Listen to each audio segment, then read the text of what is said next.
This session is a continuation of yesterday's perfect health mindset. Today we will be discussing about your age or aging and how it affects your perfect health. What's your age? Immediately you will say what's the age in your certificates. But that may not be true. But even if it is true, it only shows a passing of time, a chronological age. That's not very important. There are two other ages, the mental age and the physiological age, which are much more important. Mental age is, let's say, is a ratio of the intelligence you show at a particular age to the average intelligence level at that age for others. So, for example, even a child of 10 years may show a mental age of a 25-year-old. There may be adolescents who show the age of a grown-up.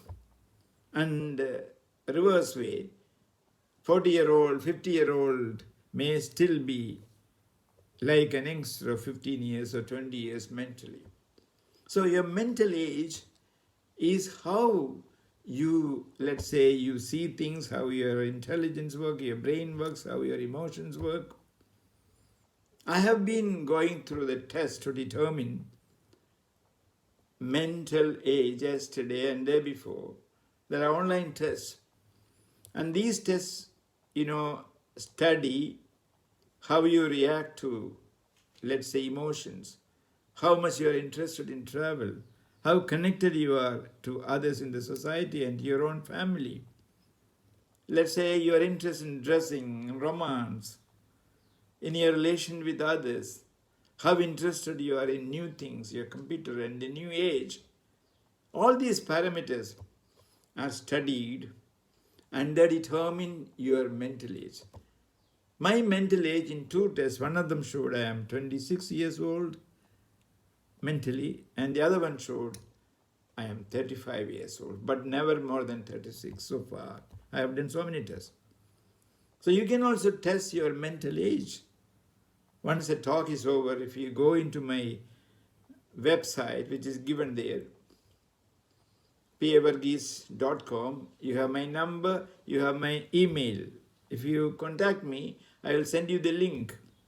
And then you can ascertain what your mental age is.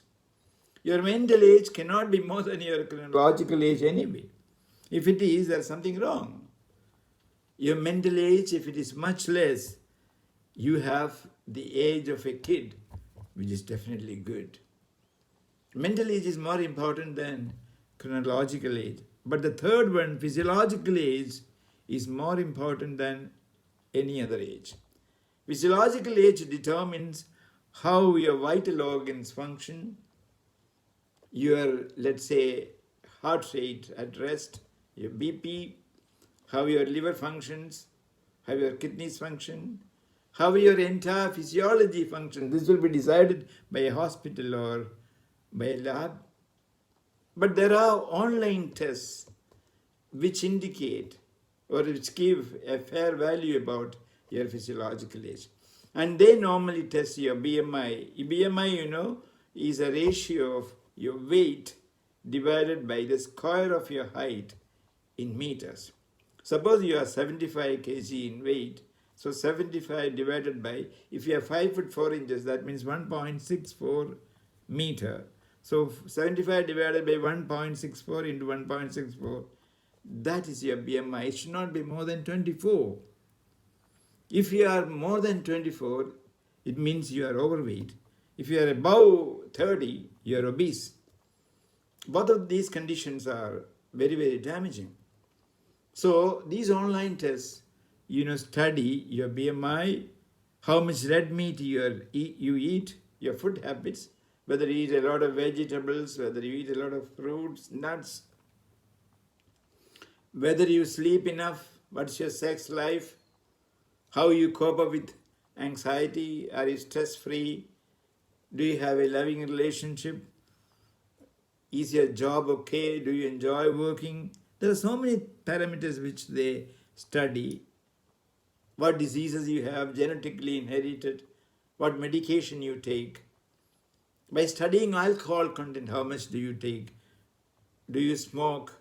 By combining all these, they are able to arrive at your physiological age. And when I tested in online, I found my physiological age is less than my actual chronological age by 2. Just, very near. I am 72 chronologically, but my physiological age is 70. I'm not very happy about that, even though it is less, because I have got a number of genetic propensities for diseases like related to heart. Not disease, let's say an ailment, which definitely I will overcome. And also I am a little bit of belly, I am having a belly which I need to take it off. And my weight, BMI, is more than 24. These are the factors, which make my biological age and not all that, let's say, lower than my chronological age. So again, I will send you the link if you contact me. It is all there in my website. And then I'll send you that, and then you go through answering each question, both for the mental age as well as physiological age, and determine your mental and physiological ages. And then you know where you stand. If your physiological age is much lower than your chronological age, that's a good indication. If your mental age is much lower than your physiological age, that is good too. Both of these are related to your longevity. Why do we, let's say, study all this? Why do we endeavor to keep ourselves healthy? 2 factors or 2 aims. One, we need to live longer. Simply not living, not in decrepitude, but live in health.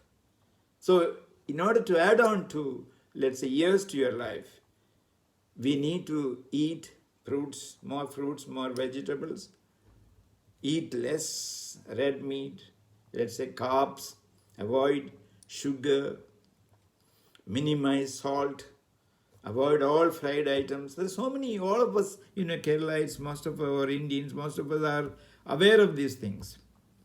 But then there's only one factor, that's your diet. But then you exercise.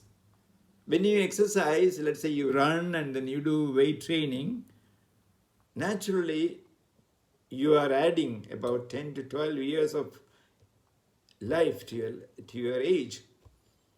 Suppose you are meditating every day. You are keeping yourself silent, your mind is silent on something. You will add on to 7 to 8 years. If you have a pet where you spend some time with, in so ecstatic a mood, you add on to your life. There are so many things like that.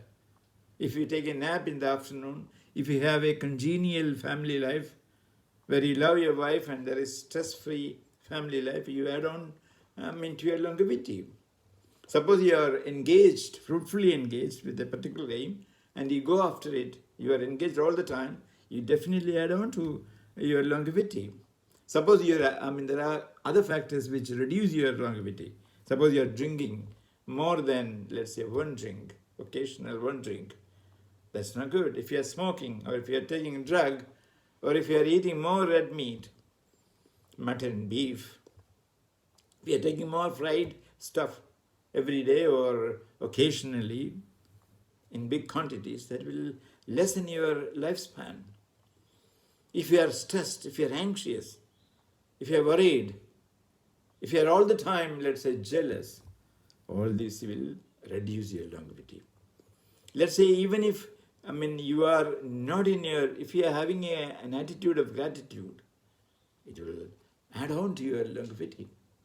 But if you resent everything, if you hate, if you have got a lot of enemies, and you keep on a resentment state of mind, that can definitely reduce your life. Now, by studying these, what is important is once you know your physiological age and your mental age, you will be able to take measures, appropriate measures. You will know where you are lacking and then adjust your life adjust your lifestyle so that you are able to have better longevity. Maybe if you are sleeping less, add on to your sleep or sleep a little more, but not more than 7 or 8 years, 8 hours a day. If you are not having a nap in the afternoon, try to have one. If, let's say, you are sitting and brooding, or if you are most of the time sitting, stand up, move more. There's so many things which all of us do. So let us, by analyzing ourselves, by undergoing these physiological and mental age tests, know where we stand and let's correct ourselves. Thank you.